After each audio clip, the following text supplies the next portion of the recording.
By now, you're used to me and my curious mind, and I started thinking this week about being grateful. And of course, in the United States, there is Thanksgiving this week. And those two thoughts started me off on about what am I grateful for, what is gratefulness, and what is Thanksgiving and what is thanks. The word grateful, or actually gratitude, is derived from the Latin word gratia, which means grace, graciousness, or grateful. Gratitude is appreciation for what an individual receives, whether it is tangible or intangible. Thanks, or saying thank you, is often instant gratification or instant saying thank you. A good example is when somebody brings you a cup of coffee and you say thank you.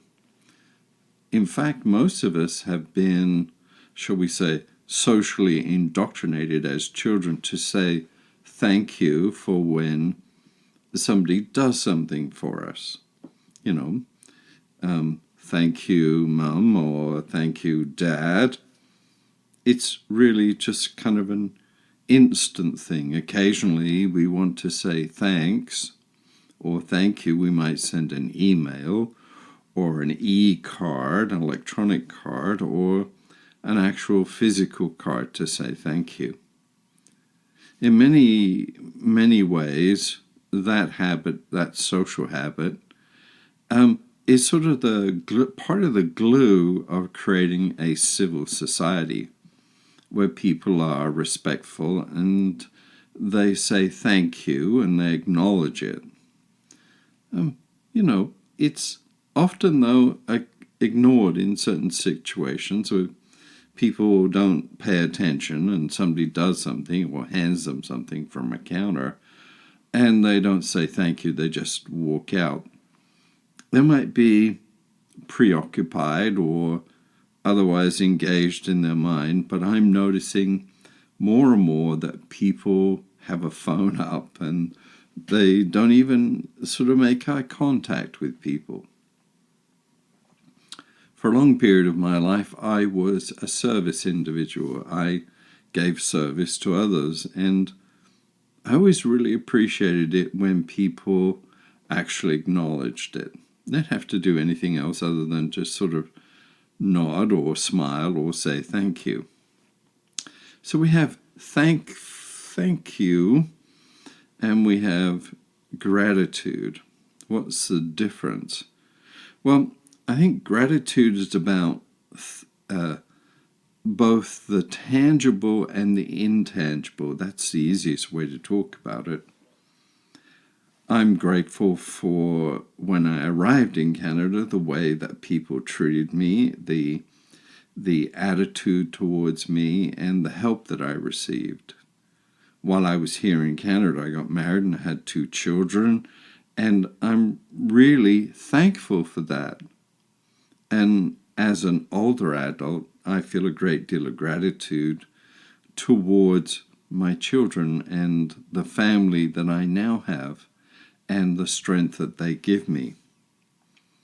So Thanksgiving and being thankful to be around the table with one's family and friends is kind of instant. It's now. Thank you for the food on the table. Thank you for turkey if you eat turkey.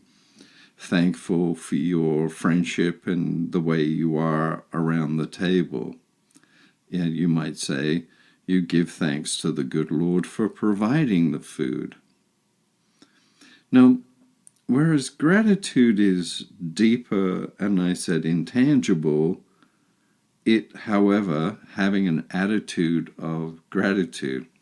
Boy, I kind of hate that saying. No, I don't really hate it, but I find it uncomfortable to say have an attitude of gratitude.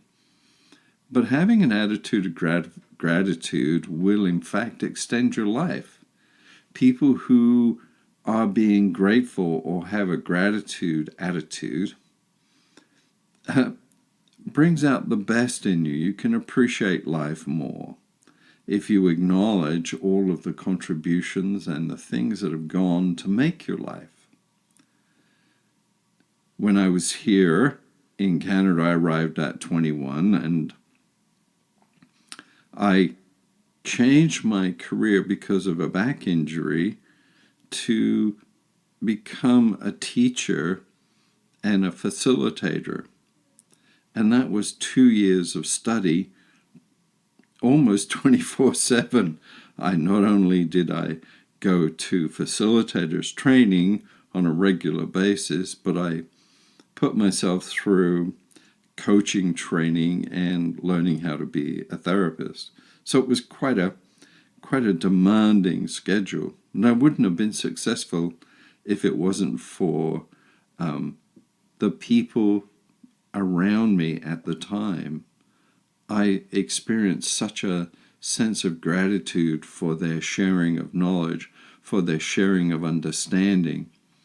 And what they shared improved my life, not only with my family, but also eventually ended up giving me a career.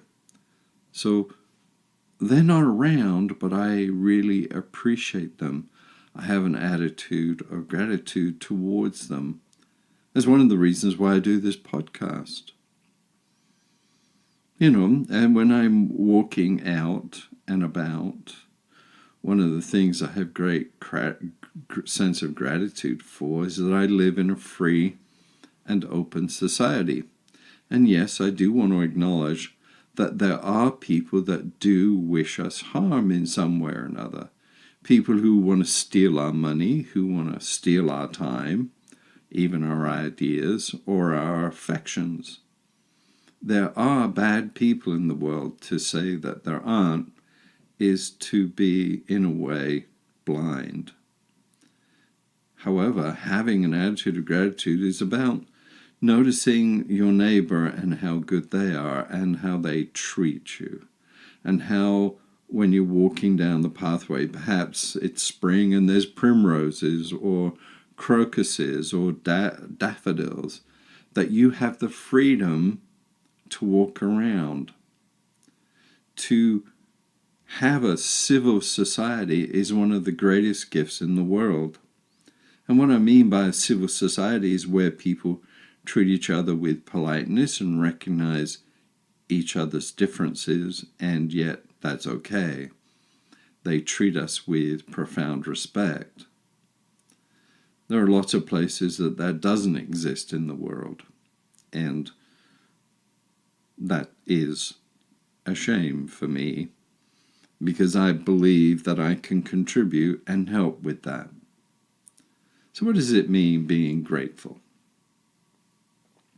A dictionary defines grateful as having a sense of being thankfulness, but it comes from a feeling from within rather than the response to a kind gesture.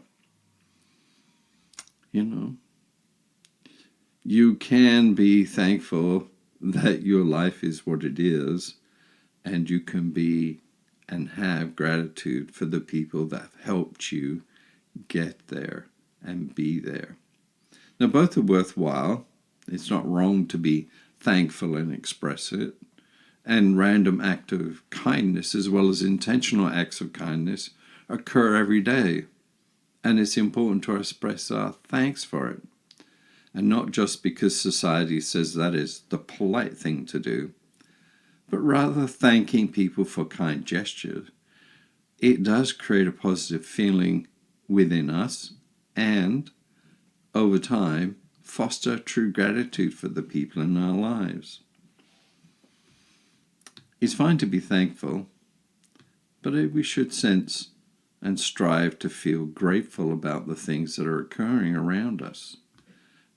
It's kind of a habit, really, and the habit of being conscious and being thankful and being grateful for what we have. Let me tell you the story of of my first day alone in Canada. My cousin picked me up at the railway station in Vancouver, and we rushed off to an apartment, and They dropped me off with my trunk and my suitcase, and they all went to work. The train was a day late, and they had to go to work on Monday. So there I was. I wanted to make tea, and everybody else drank coffee, and there was no tea in there. So I went downstairs, and there was the caretaker, and he said, "Oh," after my question, "where can I buy tea?" He said, "Oh, down the street. Just keep walking down there. It's just a few blocks, and you'll see it." Of course, I had no idea what a few blocks meant. It turns out it was about 4 blocks down, and it was raining, and I saw the store that he had mentioned called Safeway. So in I went. I was quite wet, didn't have an umbrella, and Vancouver, British Columbia is known for its rain in October. Anyway, I walked into the store and I looked around. I was just stunned and amazed at the choices, selection, and variety of stuff. I had no idea. It was quite kind of in a bit of a daze trying to figure out where I was. I started reading signs, and it was a Monday morning and it was quiet, and somebody said, "Can I help you?" And I said, "I'm looking for milk." "Oh, that's back in the dairy case." And my brain went, "Dairy case? What's in the dairy case? They got cows back there?" He said, No, you'll find milk back there." I guess he saw the expression on my face.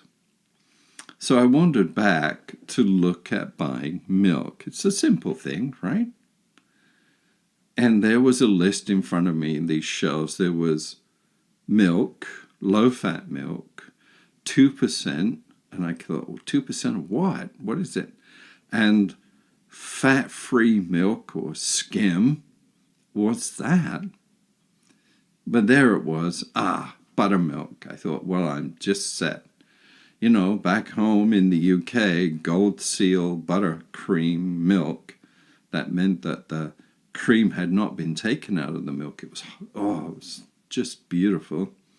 So I picked it up and I put it in this funny little red basket, and I walked up to the front. I'd also picked up some tea on the way. I didn't understand the teas that were there, but I did know the name Tetley, so I bought Tetley tea. The young lady put everything in the bag for me and took my money, gave me the change, and she kind of looked at me a bit funny, but I didn't notice. I was just trying to figure out where I was going. Out I went, walked up the street, walked the few blocks, which actually was almost 4 blocks, to the apartment. By the time I got there, my paper bag was kind of soggy. I fumbled my keys, I got in, I went upstairs, and went into the apartment and put it down. So I put the kettle on because, hey, when in doubt, make tea was the way I was brought up. So I warmed the pot, I undid the packaging around the Tetley tea to find that it was in bags. I had no idea what to do with bags of tea. Loose tea is the way I was used to. 2 or 3 teaspoons. We used to like strong tea, so I put in 2 bags into my teapot. Waited for the water to boil, got my cup out, poured in the water, let the tea seep. And I looked at this container. It was tall, it was cardboard, and I could not figure out how to open it. There didn't seem to be a spout, there didn't seem to be this. Anyway, I managed to tear it open a little bit, and I took a sniff, and I thought, well, that smells funny. It says buttermilk. It should be, maybe it's, Anyway, I made my tea, and I poured the buttermilk in, and it all separated up on the top, and it was awful. And I thought, oh my God, I can't drink that. Now, I was quite annoyed, and, I still wanted my tea. So I put the carton back in the damp bag, and I walked back to the store, and I went up to the cashier, the young lady who had sold me the milk, at the end of one of the aisles, and she said, "Can I help you?" I said, "This milk is off." And she opened it up, and she said, "Well, what are you using this for?" I said, "Tea." And she smiled and chuckled, and there were a few people just kind of outright laughing. And she said, "Oh, I'll help you. That's buttermilk. Do you know what buttermilk is? A form of sour milk." I said, "Really? I just want to make tea." She took me back, and there it was, right? Whole milk. It said it on the carton, whole milk. I can still see it. Yes.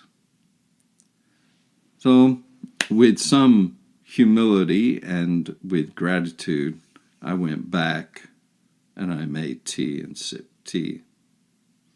That simple act of helping me, not laughing at me, not making fun of me, I'm forever grateful, because I was then a very simple young man, out of depth, and felt incredibly embarrassed and incredibly wrong for having taken the milk in the first place.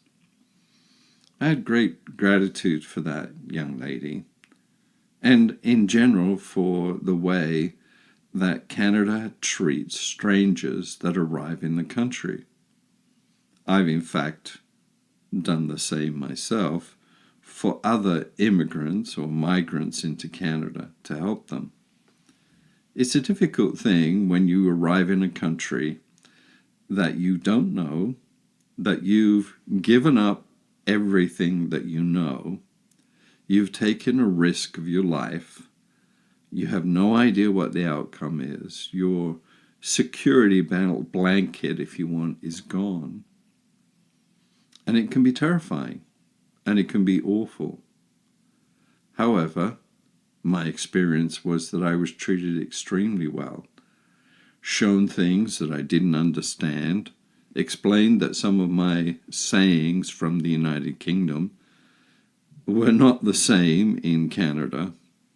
Knock you up meant something different than knocking on somebody's door. Quite a bit different, in fact. So, I am very grateful for that. It's still in my memory.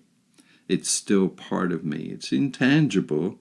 It's not like saying thank you for a cup of coffee. No, as you sit down for your Thanksgiving dinner, also ask yourself, what are you grateful for? It's slightly different, and maybe I'm splitting hairs, but that's what I tend to do with this curious mind of mine. Develop an attitude of gratitude, and it will support your body, your life, and those around you. That's, of course, according to Boston University and other university studies that have shown that having an attitude of gratitude is actually good for your heart, good for your body, good for your nerves. I suggest it would be good for the people around you and a gift back to them to have a sense of gratitude. So I wish you, if you are in the United States, I wish you a happy Thanksgiving. If you are one of my listeners from outside of Canada, I wish you happiness. I am grateful for you listening to me. I am grateful for having the opportunity to produce this podcast for you. Love and peace. Take care. Be grateful. Jeffrey.